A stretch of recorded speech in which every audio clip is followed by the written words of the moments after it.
You set an alarm last night, maybe 2, maybe 3.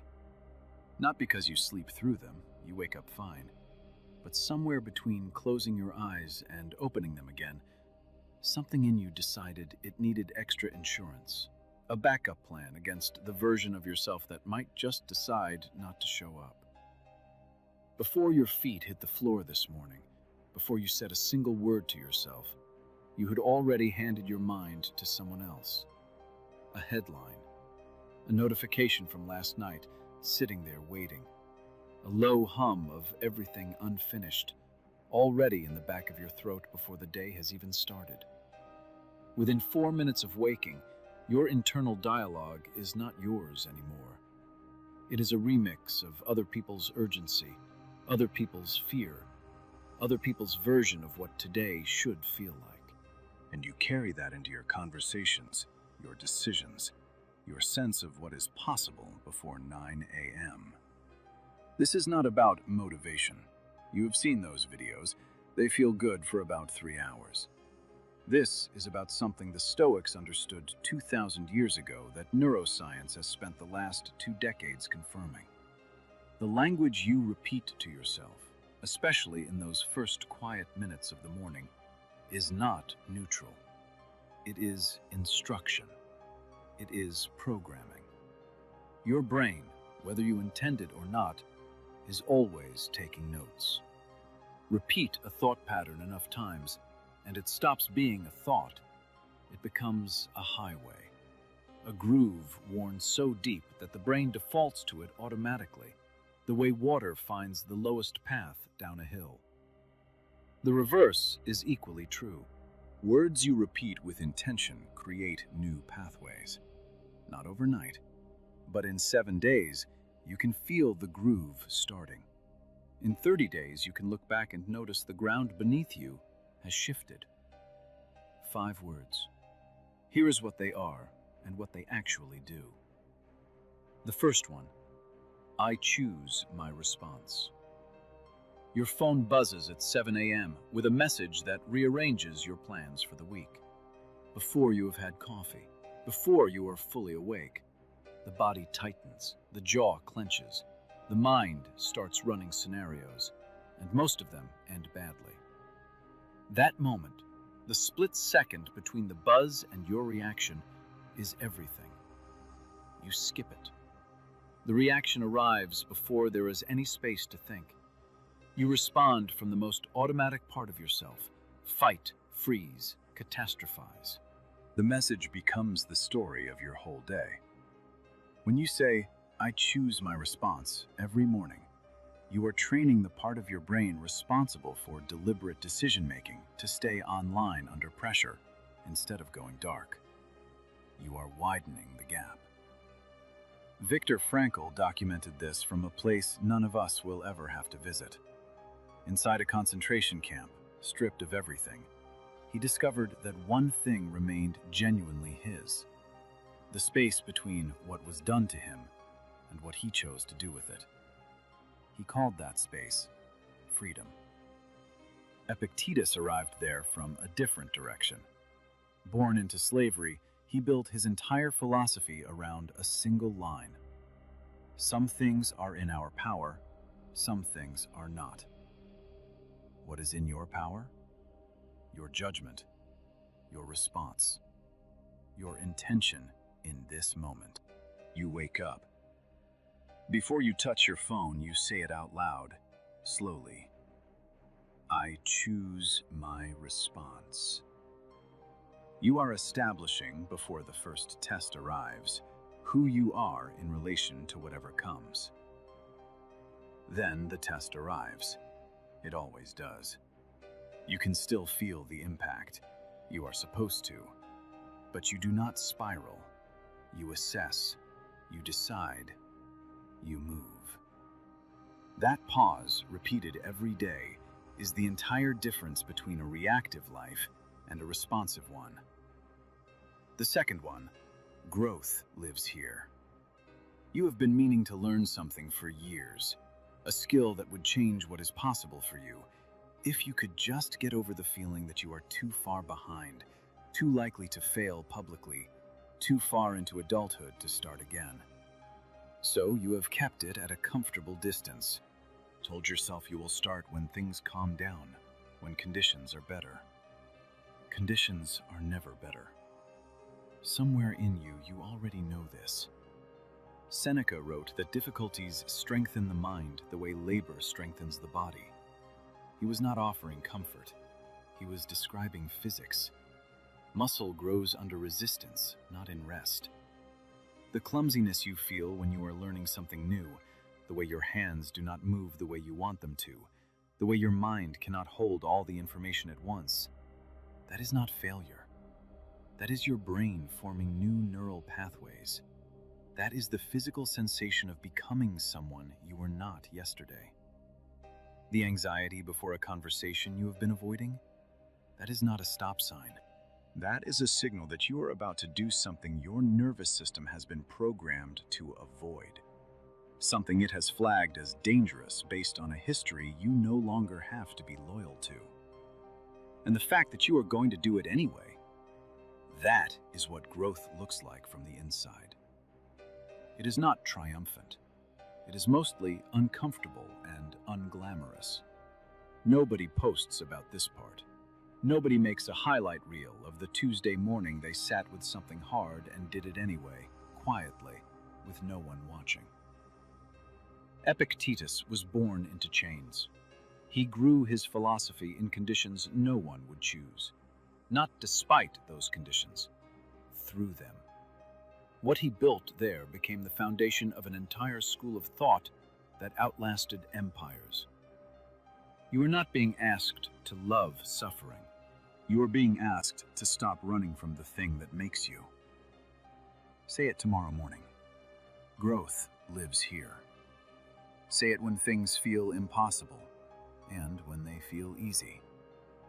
You are programming a new default, one that does not flinch from challenge, but moves toward it with something close to curiosity.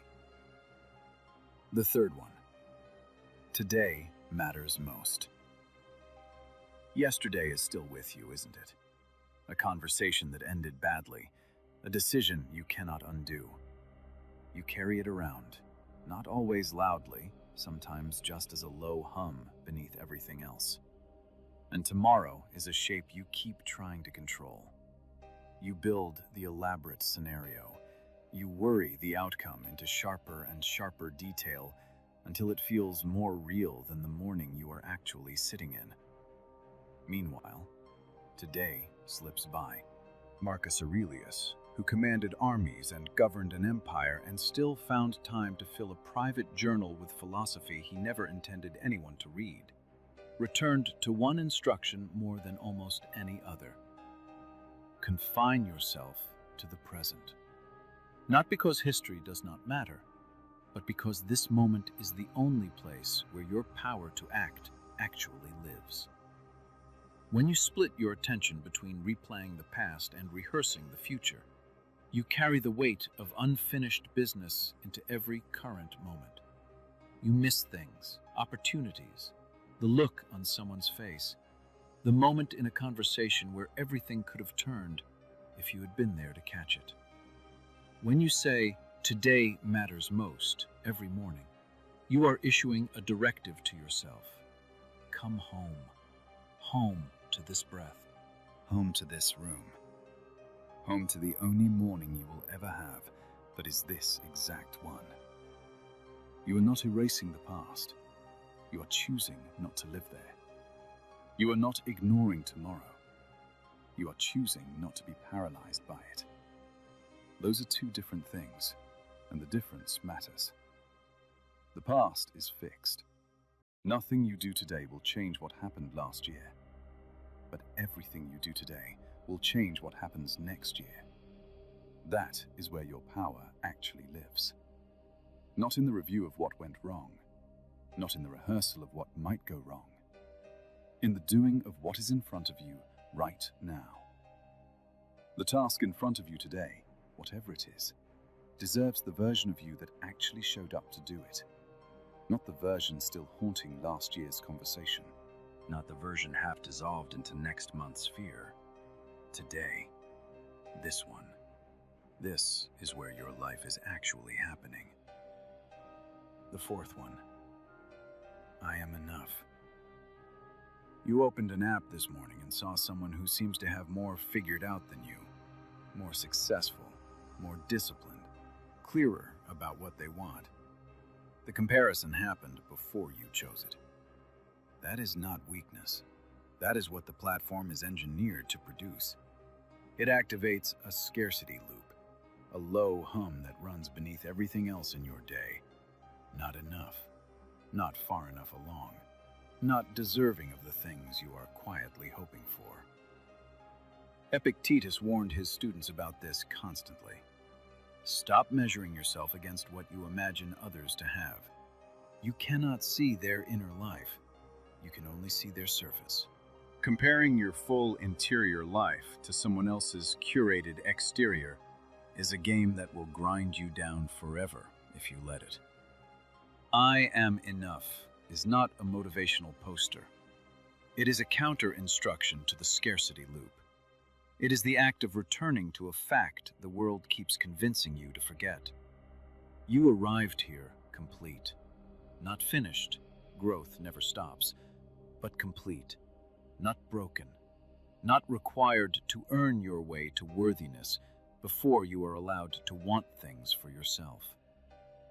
Marcus Aurelius returned to this truth again and again in private writing he kept for no one but himself. Very little is needed to make a happy life. It is all within yourself, in your way of thinking. He was writing that as the most powerful man in the Western world, and still he had to remind himself. You will not believe this word every morning you say it. Some mornings it will feel like a sentence in a language you have not learned yet. Some mornings it will feel like a lie. Say it anyway. You are not trying to convince yourself in a single moment. You are laying down a new track, slowly, one repetition at a time. The day will come when something happens that would have sent you into that familiar spiral, the comparison, the self-doubt, the quiet erosion. And instead, something in you stays level. Not because you performed adequacy, because you have repeated it often enough that part of you finally believes it. That is the rewiring working.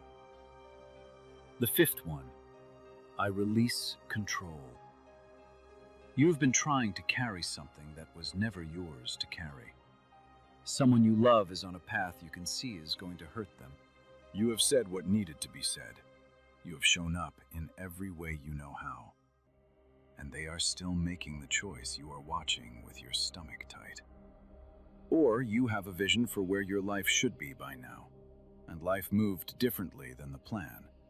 Detours arrived that you did not choose. Doors closed when you were certain they would open. That fight is exhausting you, not because you are weak, because control over those things was never available to you. Epictetus drew the line with complete clarity.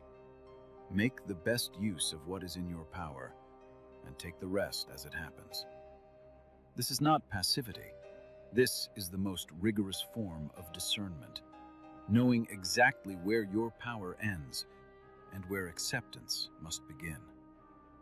You can show up with full intention. You can do your best work. You can communicate clearly and set real limits. You can be present, honest, consistent. But after you have done what is yours to do, you have to let the outcome be what it is. The outcome was never entirely yours to begin with. Seneca, waiting in exile for a verdict that could have meant his death, wrote something that reaches across 2,000 years. Your job is the preparation. The timing of the opportunity is not yours to control. Release is not the end of caring. It is the beginning of peace. Say it every morning. Feel what happens in your shoulders when you do. That is not nothing. That is your nervous system being given permission to put something down. Here is the only ask. 7 days. not 30, 7. That is enough to feel the first shift, long enough that the pattern starts to form, short enough that you will actually do it, out loud, slowly, in front of a mirror if you can. Give each word a full breath. Hearing your own voice say something activates language and auditory processing at the same time, which deepens the encoding. You are not just thinking the words, you are receiving them. Then go live your day. Do not monitor yourself anxiously for signs of transformation. Just pay attention. At some point in the next 24 hours, something will happen that would normally have sent you fully reactive. And there will be a pause, half a second. That pause is not dramatic. It will not feel like much in the moment. But that pause is the only thing that matters. That pause is the rewiring starting.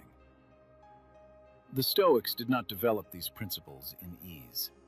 Epictetus in chains, Seneca facing exile, Marcus Aurelius at war, riding in a tent at the edge of an empire that was slowly pulling apart. They built this in the hardest conditions available to a human life, and found that it held there, not as comfort, as structure, as the thing they returned to when everything else was taken, which means it will hold for you in your life, with your particular version of hard. Your brain is being programmed right now, by the words running through it as you watch this, by the conversations from earlier today that are still echoing, by the words you repeat to yourself in the silence between everything else, the ones you have never consciously chosen, the ones the world handed you without asking. The only real question is whether you are doing it deliberately or by default, because it is happening either way. The programming continues whether you show up for it or not. The only difference is who is doing the writing. 5 words, said out loud, every morning for 7 days. Not a promise that everything gets easier, a commitment to meeting whatever comes from a different place inside yourself. A decision to be the author of your internal language instead of a passenger inside it. That is what the Stoics were really teaching. Not how to feel nothing, how to respond to everything, from the deepest, most deliberate part of yourself. Your mind is listening right now. What will you tell it tomorrow?